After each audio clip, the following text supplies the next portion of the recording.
Today we're playing Little Miss Somersault. Let's start. Little Miss Somersault. Little Miss Somersault. Little Miss Somersault is the sort of person who doesn't just go out for a walk. Oh no, not Little Miss Somersault. She was too full of energy for that. Rather than walking everywhere, she cartwheels everywhere. She doesn't walk through her front door. That would be too easy. She built her house where she could climb over the roof first. Little Miss Somersault doesn't just sit and sit. She balance on the back of it. Little Miss Somersault doesn't walk around things. She jumps over them. And rather than answer the telephone as you might or I might, well, just look at her. The other day, when she was cartwheeling past Mr. Worry's house, he called out to her, "There's a leaf on my roof. Please go get it for me," he said. Mr. Worry has spent the whole morning worried about that a leaf might make his roof fall in. "I have a long ladder," he added. Little Miss Somersault said, "I don't need a ladder." As quick as a flash, she climbed on top of Mr. Worry's house and got the leaf off. Further down the lane, Little Miss Somersault came to Mr. Skinny's house. Mr. Skinny was at the top of the ladder, painting his roof. Unfortunately, Mr. Bump came round the corner and walked under an umbrella. Or rather, he tried to walk on another, but being Mr. Bump, he walked straight into it. Bump! And you can see what happened. Mr. Bump falls down.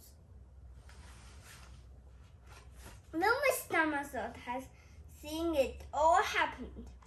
And without thought for the ladder lying on the ground, she climbed to the top of Mr. Skinny's house and carried him safely to the ground under her arm. He wasn't very heavy. But by the next morning, everyone had heard about Little Miss Somersault's daily deeds. But the telephone rang. It was Mr. Uppity. "There is an umbrella stuck in my chimney. I heard you're good at climbing roofs. I'll expect you will ever have seen to climb on top of Mr. Uppity's house would be a real challenge," Little Miss Somersault. It took no time at all for Little Miss Somersault to climb to Mr. Uppity's roof. "That was easy," she said. She bounced on the chimney top. Then she looked down at the ground. Far below her, there was the last thing she had done. Little Miss Somersault felt dizzy. His knees began to tremble. Everything began to spin round and round. Little Miss Somersault had discovered she was afraid of heights. Luckily, Mr. Ticker happened to be passing. He stretched out one of his extraordinary long arms and don't think he wanted to tickle Little Miss Somersault.